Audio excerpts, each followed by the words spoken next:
पूज्य परमहंस श्री रामकृष्ण देव जी, अमृतमय उनकी वाणी। अय उपासक, तुम कभी किसी से वाद विवाद न करो। बहुत अमृतमय वचन है। बहुत ही ऊंची स्थिति के महापुरुष हमारे भारत की शोभा है। थे नहीं कह रहा हूं, है, क्योंकि महापुरुषों की वाणी ही महापुरुषों का स्वरूप है। वाणी विराजमान है अर्थात महापुरुष विराजमान है। पूज्य श्री परमहंस शिरोमणि श्री रामकृष्ण देव जी, उपासक, वाद विवाद मत करो। जिस प्रकार तुम अपने इष्ट देव को, अपने धर्म को दृढ़ विश्वास के साथ पकड़े हुए हो और महान मानते हो, ऐसे ही कोई दूसरे धर्म का उपासक अपने इष्ट देव को और अपने धर्म को महान मानता है। इसलिए तुम अपने धर्म को महान करके दूसरे को नीचा दिखाने वाला वाद विवाद मत करो। कितना सुलझा हुआ स्वरूप महापुरुषों का। केवल वाद विवाद से तुम अपने धर्म और इष्ट देव को खो दोगे। दूसरे धर्म की निंदा करके, दूसरे के इष्ट देव की अवहेलना करके तुम अपने इष्ट देव और धर्म को खो दोगे, क्योंकि परमात्मा एक है और वही सब धर्मों का धर्म गुरु है, वही सब धर्मों का इष्ट है। परमहंस शिरोमणि श्री रामकृष्ण देव जी के वचन। किसी की निंदा अवहेलना नहीं करनी। एक बार एक महात्मा किसी नगर में से होकर जा रहे थे। संयोग वशात एक दुष्ट आदमी सामने से आया और वो क्रोधित होकर पीटने लगा। बहुत मारा महात्मा को, मूर्छित हो गए महात्मा, इतना मारा। बहुत दुष्ट स्वभाव के भी होते, वो जमीन पर गिर गए। मारने वाला चला गया। कुछ श्रद्धालु आए, उनकी बड़ी सेवा की। जब होश में आए तब पूछा, महात्मा जी किसने मारा आपको? बोले, जिसने सेवा की उसी ने मारा है। जिसने सेवा की? वो कहा, महाराज आप तो मूर्छित थे, हम लोगों ने तो सेवा की है। बोले, बस जिसने सेवा की उसी ने मारा, दूसरा नहीं मार सकता। महात्मा जी ने कहा, जिसने मुझे पीटा वही सेवा कर रहा है, जो सेवा कर रहे हैं इन्होंने ही पीटा है। वो तो बड़े घबरा गए कि महात्मा पागल है क्या।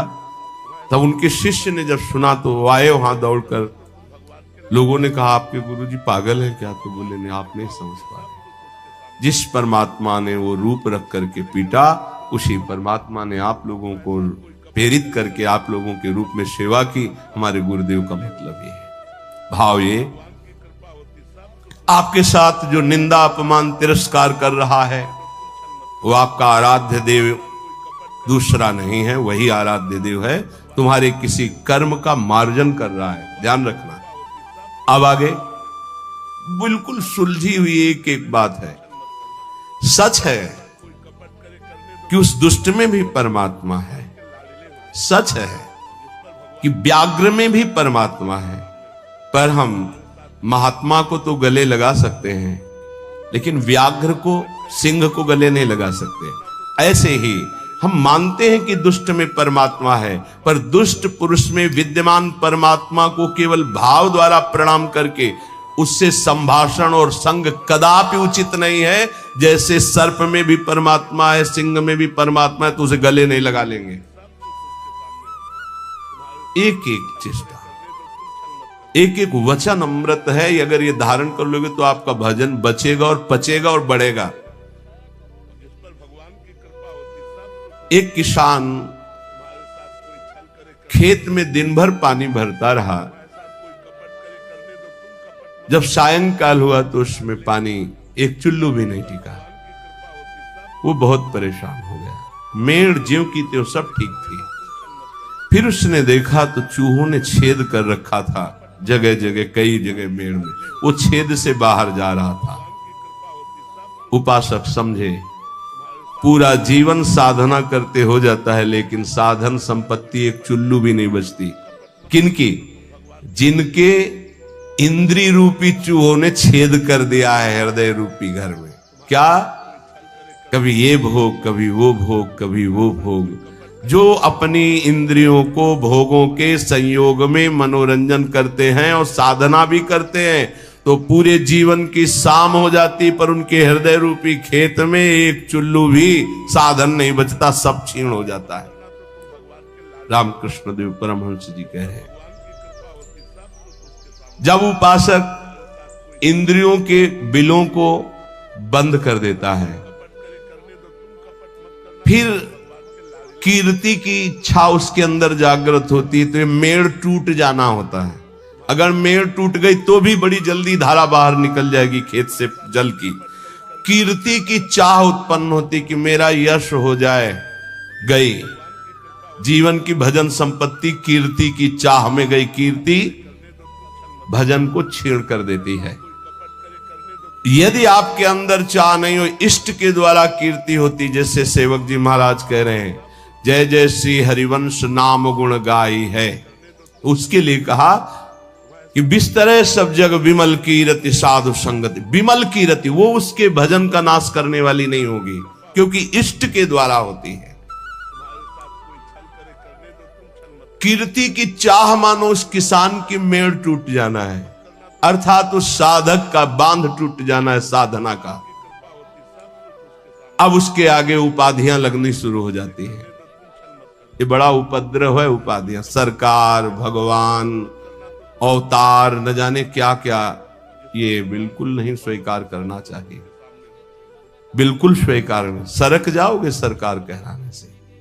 बहुत माया विचित्र है, बहुत विचित्र, बहुत सावधान। ये महापुरुषों की बातें हैं। अब साधक की जहां कीर्ति रूपी मेड़ टूटी, बंधी, घाव हो गया वहां से। ये बालू का बांध है। ईश्वर की जितनी आराधना चिंतन सब गया, वो अपनी कीर्ति का स्मरण करके वो भूलना शुरू हो गया। प्रभु का अहंकार जो मिटाना था वो फिर बढ़कर वैसे ही तैयार हो गया। इसीलिए जन्म भर उपासक को सावधान रहना चाहिए, ना इंद्रियों की विलासता और ना कीर्ति और ना किसी तरह की सिद्धि की वृत्ति। सिद्धि भी बहुत बाधक होती है, भगवत प्राप्ति में बहुत बाधक। मन की बात जान, दुनिया का सब एक से एक अलग अलग क्षेत्र सामने का, एकाग्र दृष्टि से देख के संकल्प कर हिल नहीं सकता एक कदम। जैसा चाहे जितना हो उसकी आज्ञा का पालन करेगा ही करेगा। ऐसी बहुत सी, वे तो गुरुजनों की कृपा से इन खाइयों को नांगा जाता है। बिल्कुल दैन्य, बिल्कुल दैन्य। भरी सभा में नीच पुरुष द्वारा पिट जाने पर भी किसी भी तरह का कोई भी भागवतिक प्रभाव न प्रकट करना, साधारण आदमी की तरह शांत एकदम, ये असाधारण क्षमता होती है। क्यों सह जाए सामने वाला जब इतना कर रहा? भगवान ने हमको तेज दिया, बल दिया है, क्यों सह जाए? बोले एक भाई अपने मुखौटे को लगाकर सिंह का और अपने घर में गया तो घर वाले एकदम भयभीत हो गए, लेकिन उसकी बहन ने उसको मुखौटा लगाते हुए देखा था। वो नजदीक गई और मुखौटे में थप्पड़ मारा, चल, और उतार के रख दिया। रामकृष्ण परमहंस देव जी कहे, समझे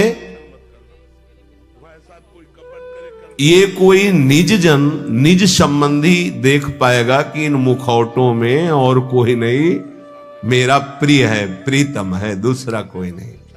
ये जो गाली दे रहा है, जो अपमान कर रहा है, जो पीट रहा है, वो मेरा प्रीतम है जिसकी मैंने आराधना की है।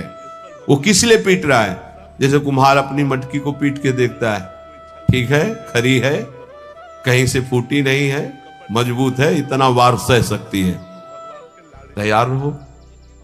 भगवान ऐसा लीला करते हैं, पक्का अपनी मटकी को बजवाते हैं, बड़े जोर से बजाते हैं। जैसे कुंभकार बाजार में मटकी रखता है, सिक्के से बजाता है, हाथ से बजा के दिखाता है, फिर कहता है इतने रुपए की है।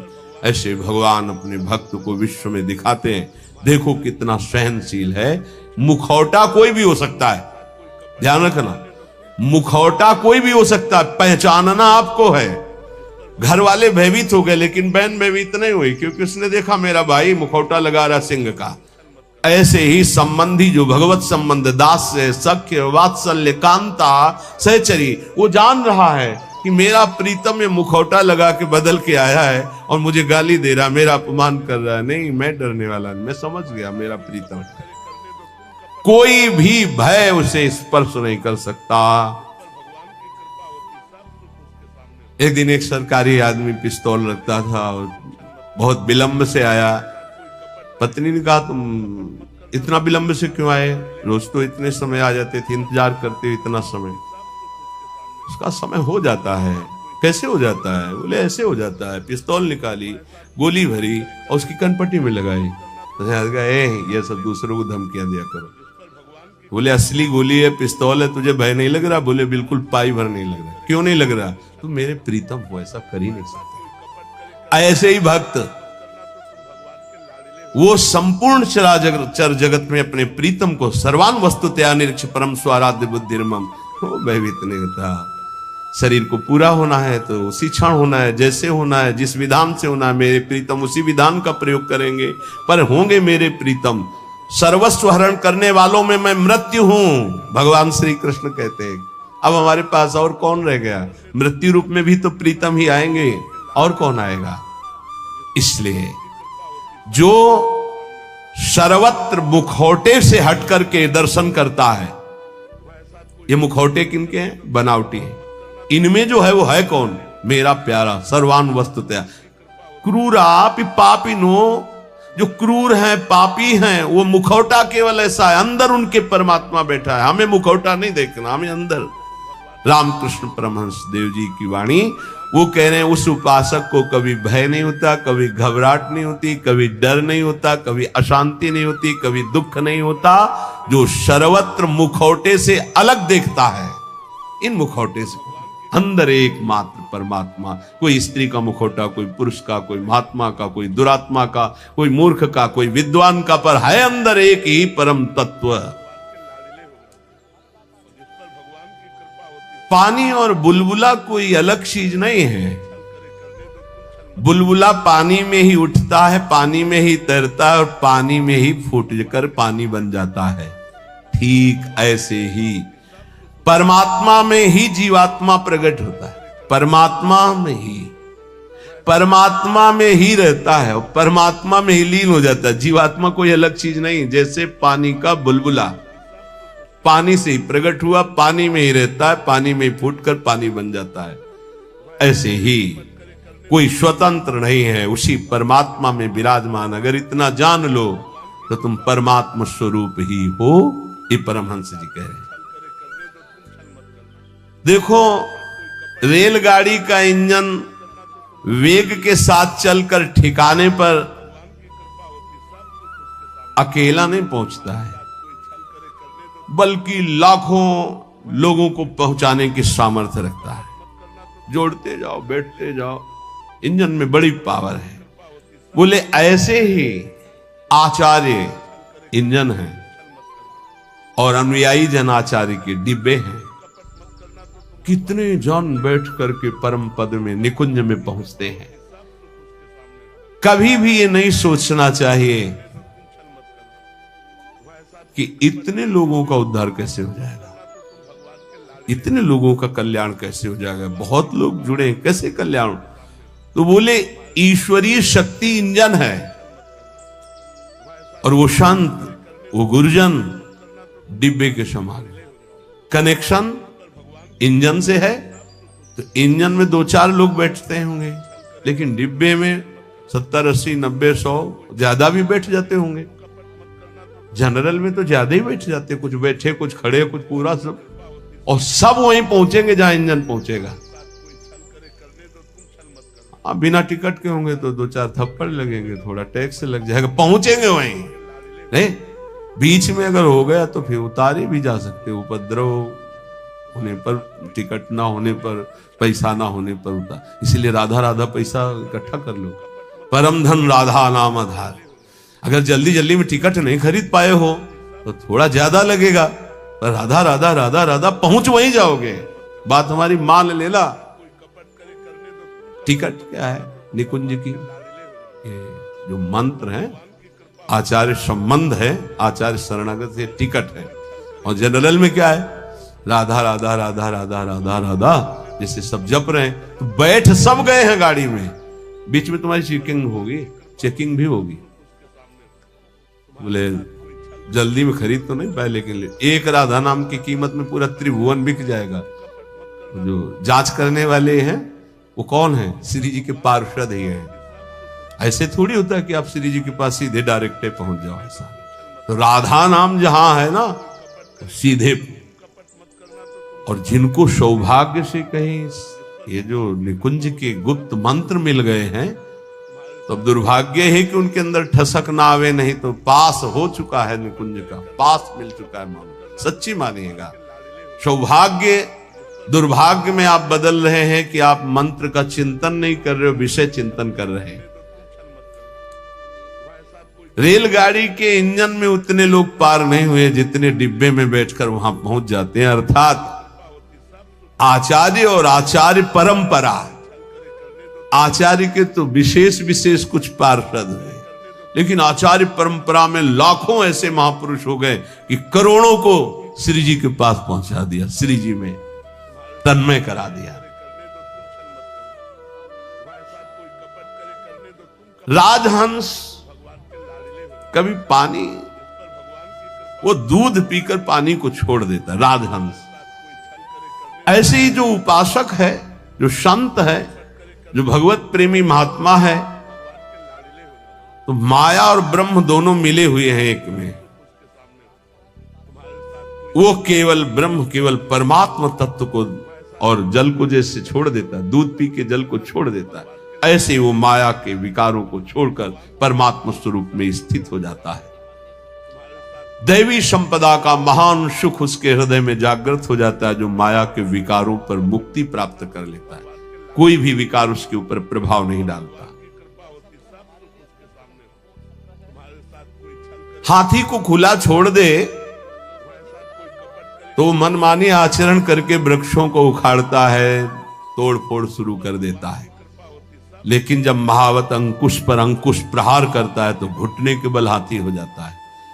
ऐसे ही ये मन मतवाला हाथी है, जिसने इसको स्वच्छंद छोड़ दिया, ये सब तोड़ फोड़ कर देगा, धर्म विरुद्ध आचरण करेगा।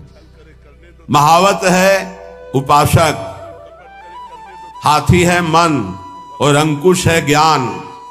प्रहार पे प्रहार करके उसको घुटने के बल अर्थात मन को अधीन कर लिया, तब वो शांत चित्त परमात्ममय हो जाता है।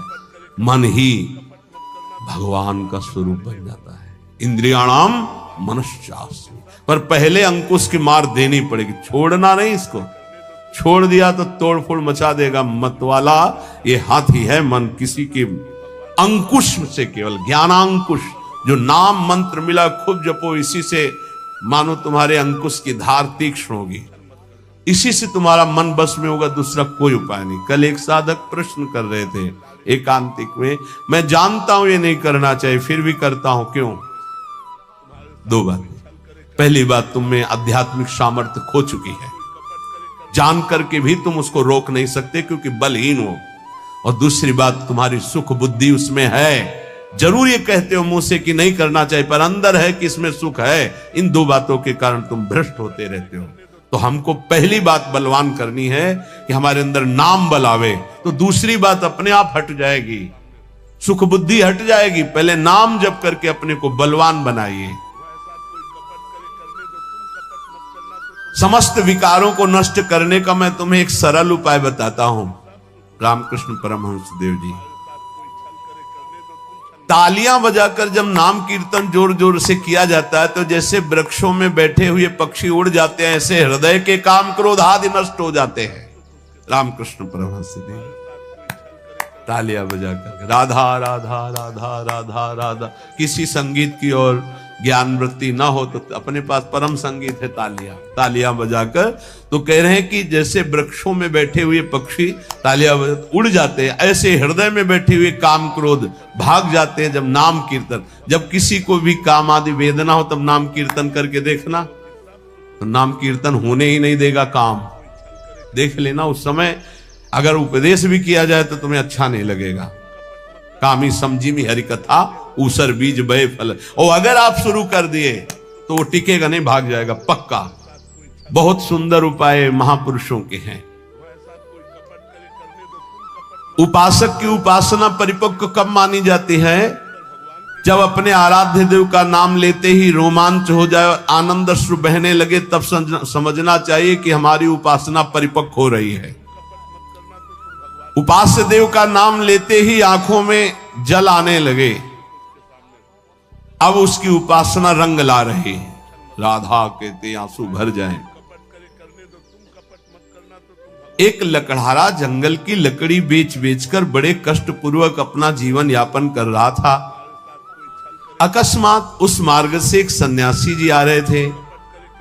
उन्होंने लकड़हारे के दुख को देखकर कहा, बेटा जंगल में तुम सूखी लकड़ियां बिन रहे हो, इसके आगे बहुत कुछ है, आगे बढ़ो और कुछ तुम्हें प्राप्त हो जाएगा, मैं देख रहा हूं। वो आगे बढ़ा, सूखी लकड़ियां छोड़कर। ध्यान देना, महापुरुषों के उदाहरण साधारण नहीं होते, बात साधारण दिखाई दे रही। जब काफी आगे बढ़ा तो उससे चंदन की खुशबू आई, तो चंदन के वृक्ष मिले। सूखी लकड़ी छोड़कर उसने चंदन की लकड़ी काटी और बाजार में बेचा, अच्छा पैसा आया। फिर शब्द उसके कान में गूंजा कि बेटा और आगे बढ़ो। तो उसने सोचा और आगे अब क्या मिलेगा, तो आगे बढ़ा, क्योंकि उस संत के वचन सत्य सच्चिदानंद से युक्त थे। तो जंगल में उसे एक खान मिली तांबे की। अब तो तांबा बेच करके बहुत, फिर आवाज सुनाई दी और आगे बढ़ो, तो और आगे बढ़ा तो उसे चांदी की खान मिल गई। अब तो बहुत बड़ा धनी हो गया। फिर आवाज आई और आगे बढ़ो, तो आगे बढ़ा तो स्वर्ण की खान मिल गई। बोला आप तो बस यही पूर्णता हो, स्वर्ण ही स्वर्ण। फिर आवाज आई और आगे बढ़ो, तो उसे हीरे की खान मिल गई। अब एक हीरा जीवन भर लकड़ी बेचने वाला लकड़ी बेचता तो उसकी बराबरी नहीं, ऐसे हीरे की खान मिल गई। भावार्थ और अंदर उसका रहस्यार्थ, ये मानो भोगों में फंसा हो गया। आगे बढ़, आगे बढ़।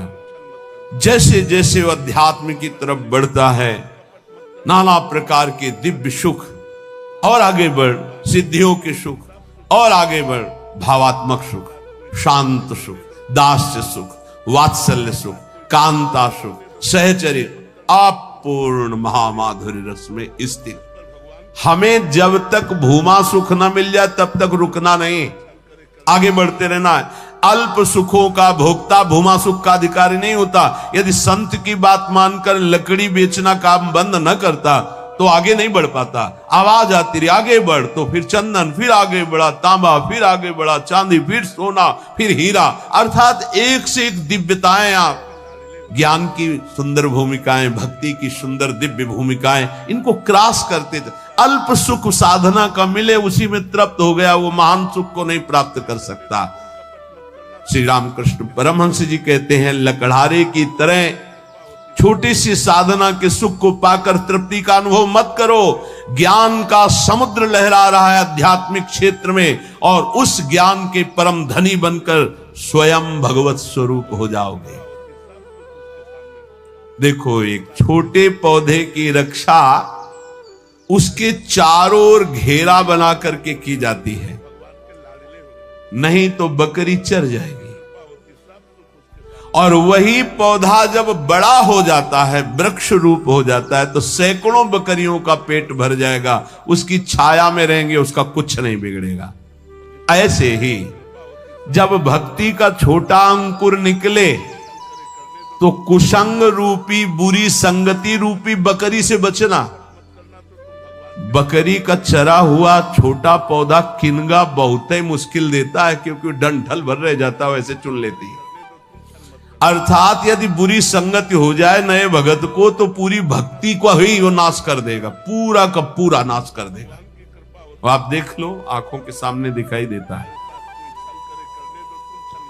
जब तुम्हारे हृदय में भक्ति, तो साधु संगत रूपी बाढ़ के अंतर्गत रहना।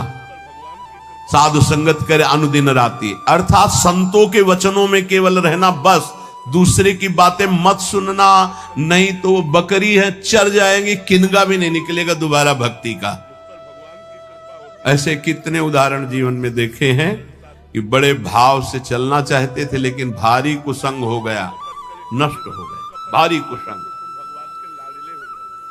जब वही भक्ति वृक्ष रूप हो जाएगी तो हजारों लोग नीचे आनंदित होकर विश्राम करेंगे, कुछ फर्क नहीं पड़ता, फिर निंदकों का कोई प्रभाव नहीं पड़ता।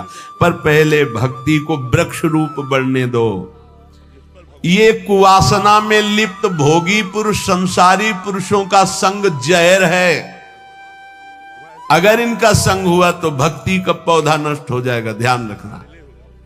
ये दुर्जन भेजे जाएंगे तुम्हारे पास, दुर्जन जो भक्ति को नष्ट करने वाले हैं, पर तुम इनका संग मत करना तो तुम्हारी भक्ति वृक्ष रूप हो जाएगी। बहुत जोर से प्रभाव पड़ता है दुर्जनों का। भगवान का भरोसा और विघ्न अपने आप नष्ट हो जाते हैं, पर बड़े भयानक प्रलोभन, बड़े भयावह दृश्य संसार के ऐसे उपस्थित होते।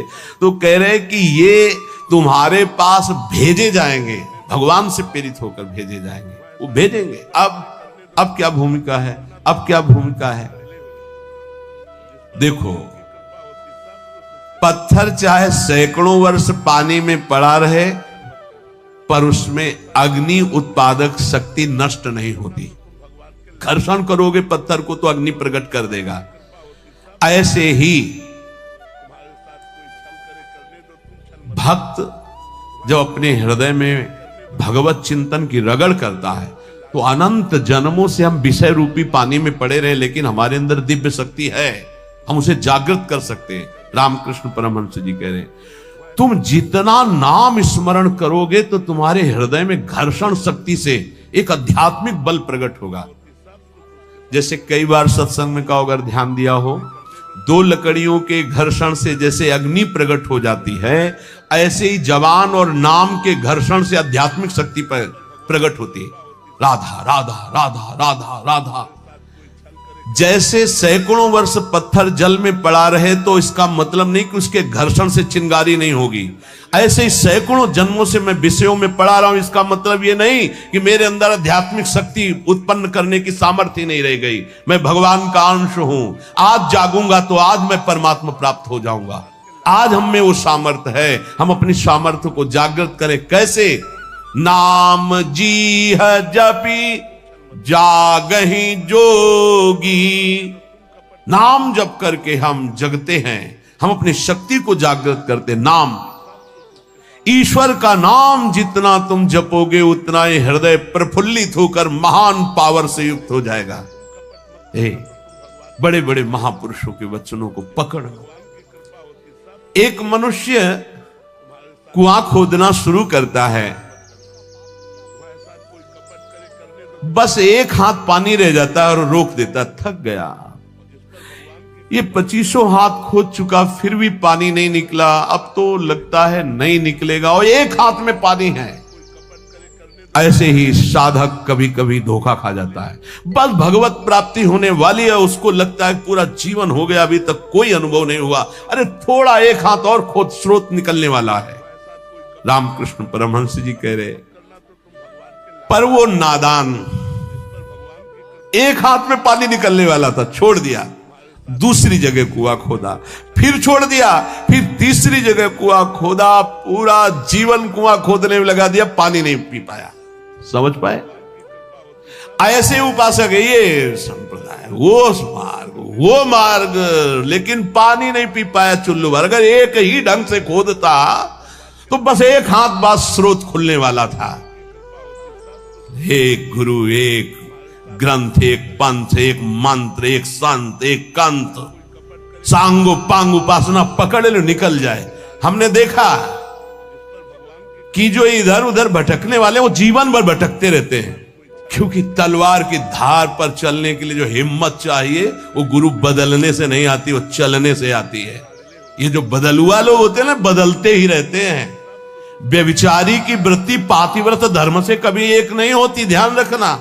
होटलों को खाने वाला कभी एक रसोई में भरपेट जीवन भर नहीं खा सकता, उसको चाट लग गई है। ऐसे ही ये जो व्यभिचार प्रवृत्ति भक्ति में है, आज यहां कल वहां, परमहंस जी कह रहे 25 हाथ कुआं खोदा, छोड़ दिया कि यहां पानी नहीं हो, एक हाथ बाद पानी निकलने वाला था। फिर दूसरी जगह खोदा, फिर छोड़ दिया, फिर तीसरी जगह खोदा, जीवन हो गया कुआं खोदते पानी नहीं मिला। अगर एक में ही उतनी मेहनत और कर देता तो करना ही नहीं पड़ती, एक हाथ बाद स्रोत था। जिस नाम, जिस मंत्र, जिस गुरुदेव का आश्रय लो, प्रेम भाव वाली परिवर्तन की बात अलग है कि हम प्रेम मार्ग में आगे बढ़ते चले जा रहे हैं, दास से शांत, सख्य, वात्सल्य, वो बात अलग है। लेकिन ऐसे भाव रखकर कि इससे तो काम नहीं बना, अगला खोदते हैं कुआं, फिर वहां भी काम नहीं बनेगा, ऐसे भटकते रहोगे। बहुत महापुरुषों के वचनों को बहुत समझना चाहिए। ईश्वर पूर्ण है, निर्भर रहने से उसका अनुभव होता है। क्या साधना बताई? निर्भर रहना, निर्भर प्रेम मगन हनुमान। निर्भरता दो प्रकार की, एक बताई बंदर के बच्चे की, एक बताई बिल्ली के बच्चे की।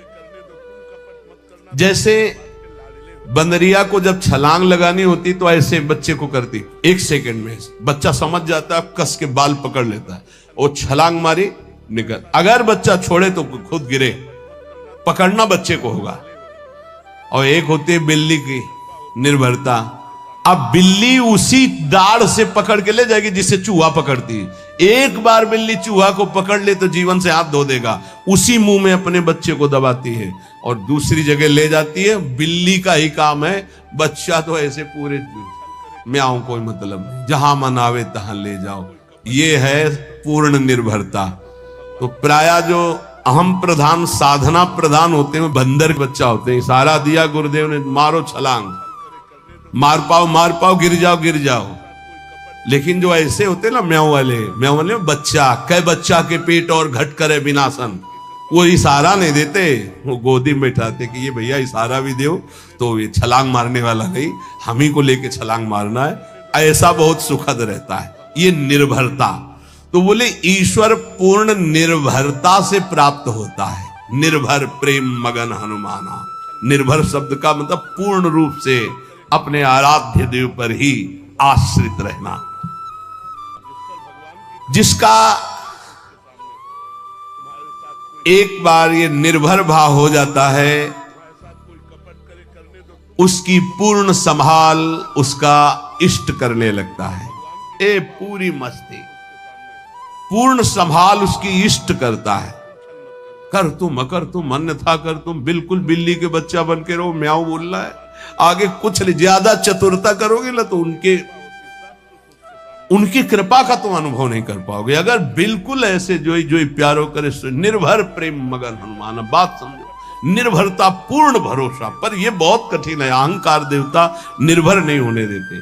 ईश्वर पूर्ण निर्भय रहने वाले को ही अनुभव में आता है। निर्भर, आवश्यकता के पहले व्यवस्था, ये निर्भरता प्रभु के चरणारविंद की।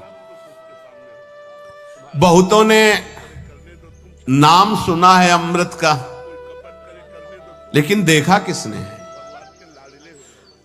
ऐसे ही बहुतों ने ईश्वर का उपदेश शुरू कर दिया है, लेकिन अनुभव किया है क्या?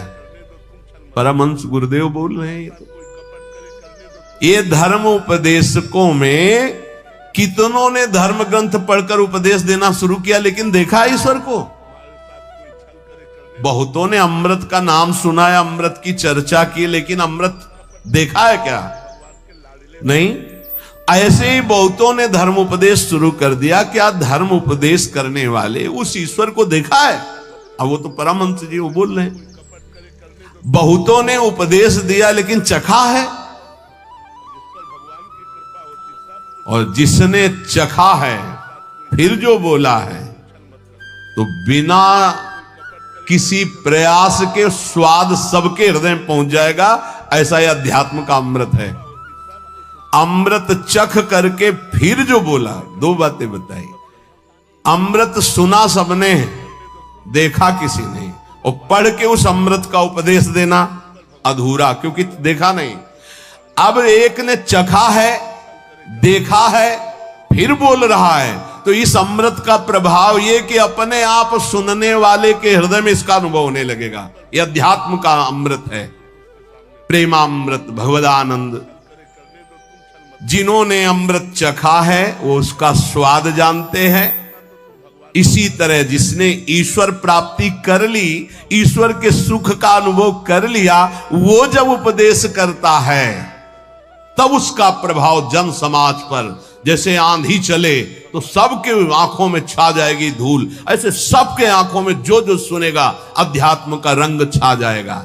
इसलिए उपदेश के पहले उपासक को अपने हृदय में इस प्रेमानंद, परमात्मानंद, भगवदानंद, ज्ञानानंद, विज्ञानानंद, अखंडानंद जिससे संबोधन करो, पहले इसको चखो, देखो, फिर बोलो। यहां क्या होता है? सुना, पढ़ा, बोला नहीं, पहले चखो, खुद भगवदानंद में डूबो। इसलिए नवयोगेश्वरों में श्री प्रबुद्ध जी कहते हैं, महाराज प्रबुद्ध जी, जो वेदों का पारगामी विद्वान, शाब्द ब्रह्म का और पर ब्रह्म का अनुभूत, उसके वचन से हमारा परम कल्याण होगा, ऐसे गुरुदेव का वर्ण करे जो ब्रह्मानुभूति से युक्त और शाब्द ब्रह्म शास्त्रों के परम ज्ञाता हो। लोहा जब तक तपाया जाता है तब तक लाल रहता है, लेकिन जब बाहर निकाल दिया जाता है तो लालिमा खत्म हो जाती, काला पड़ जाता है। यही दशा मन की है। जब सत्संग में होता है तो इसको लगता है कि अब सब ठीक हो गया, और जहां सत्संग से बाहर हुआ तो फिर काला पड़ गया, वही गंदी बातें, वही गंदा चिंतन। देखो इतनी देर से बैठे हो, किसका चिंतन खराब हुआ? धार्मिक विचार, सद्गुण, सद्भावना ये सत्संग में अपने आप प्रकट होती। जैसे लोहे को आग में डाल दो तो लोहे का गुण आग खत्म और आग का गुण लोहे में होगा, लोहा लाल हो जाएगा। ऐसे ही जब हम सत्संग में बैठते हैं तो सत्संग का प्रभाव पड़ता है। लेकिन अगर उसका मनन नहीं करते, आचरण में नहीं उतारते, तो बाहर निकलते ही काला हो जाएगा। लोहे को बाहर निकाल के रखो, लालिमा खत्म, काला हो जाएगा, पपड़ी पड़ जाएगी। ऐसे ही जब हम सत्संग सुनकर आचरण में नहीं उतारते, नाम जप नहीं करते, धर्माचरण नहीं करते, तो सत्संग में तो सद्भाव आते हैं, लेकिन बाहर होते फिर वही कालिमा, वही दुर्वासनाएं, वही। तो लगता है यार सत्संग से कोई लाभ नहीं हुआ। सत्संग से वर्तमान में जो लाभ हुआ है, इसको आगे बढ़ाने के लिए आपको सत्संग की बात माननी होगी, महापुरुषों की बातों के अनुसार चलना होगा। खूब निरंतर नाम जप करो और मनन करो सत्संग का। साधन को हरि भजन है, कै सत्संग सहाय। शेष चर्चा आगे। श्री राधा वल्लभ लाल।